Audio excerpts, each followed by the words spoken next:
Many former Muslims are now involved in efforts to convert believers in Islam to Christianity. CBN News hooked up with some of them as they linked up with other Christians at the Seattle Revival Center. They trained in how best to reach Muslims and then went out to do just that at Seattle's annual Arab Festival. For some reason, Christians think Muslims are particularly hard to witness to. But this group points out they have the exact same spiritual need as everybody else. The leader of Arabic Christian Perspective says dig into your own past and fears.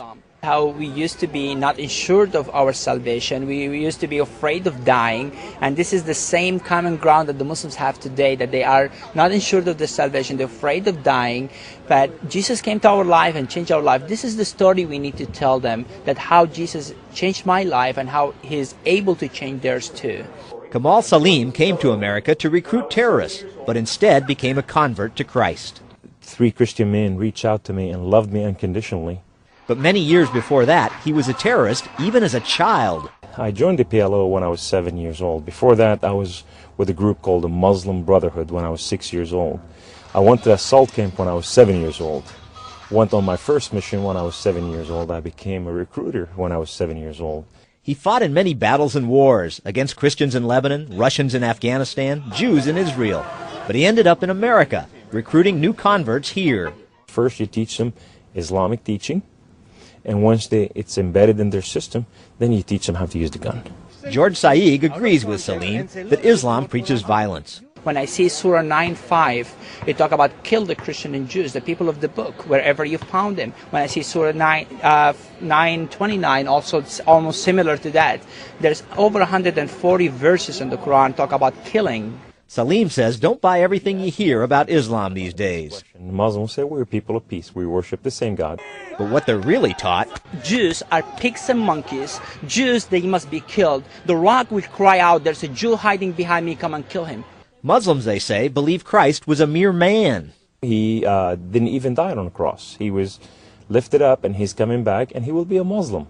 Arabic Christian Perspective hopes to open up many Islamic eyes when it holds a debate with Muslim apologist Nadir Ahmed in Anaheim, California, October 20th. Ahmed is raring to debate the key question, whether Islam is a religion of peace or terrorism. Yeah, there's a lot of anti-Islamic propaganda, especially by Pat Robertson and CBN and places like that. And, I'm really shocked to see how evangelicals love to promote this idea that it's not a religion of peace. Ahmed seems a natural for this debate. He runs his own website, Defending Islam. I believe there's clear teachings to promote peace with non-Muslims. And those verses are not mentioned by these propagandists, and that's what I'm going to do. I'm going to mention those verses. But it didn't seem very peaceful when Muslims eavesdropped on our CBN News interview with SAIEG, then ripped into him for telling us Islam was not a religion of peace. They yelled and screamed he wasn't telling the truth, shouting down the former terrorist Saleem as he tried to defend SAIEG. Meanwhile, Ahmed insists Americans misunderstand Muslims and key Islamic words like jihad, which means struggle. Somebody's struggling with alcoholism, and he's trying to stay away from that. That's a jihad against alcohol. But SAIEG says jihad almost always means bloody struggle. And Saleem warns that right here in America, there are 45 Islamic assault camps where would-be terrorists train. These are embedded in different states. Today, the recruiting ground is in prison system, high schools, universities, neighborhood. It's to counter such efforts that SAIEG and his people are reaching out as quickly as they can to Muslims at Arab festivals like this one in Seattle and a recent one in Dearborn, Michigan, where dozens converted. Praise the Lord that we have 42 Muslims came to the Lord. These former Muslims insist Islamic people are not by nature violent. They totally blame the mayhem and terror pouring out of Islamic lands on the religion itself. I really look at Osama bin Laden himself as a victim of Islam. My problem is not with Osama bin Laden. My problem is not with the Muslim people. My problem is the teaching of Islam, the teaching of Quran.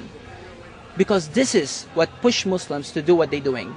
So while these Christians say that Islam itself may be a danger, they believe the Islamic people are as deserving of love as anyone else and can be just as open to Jesus. Paul Strand, CBN News, reporting from the Arab Festival in Seattle, Washington.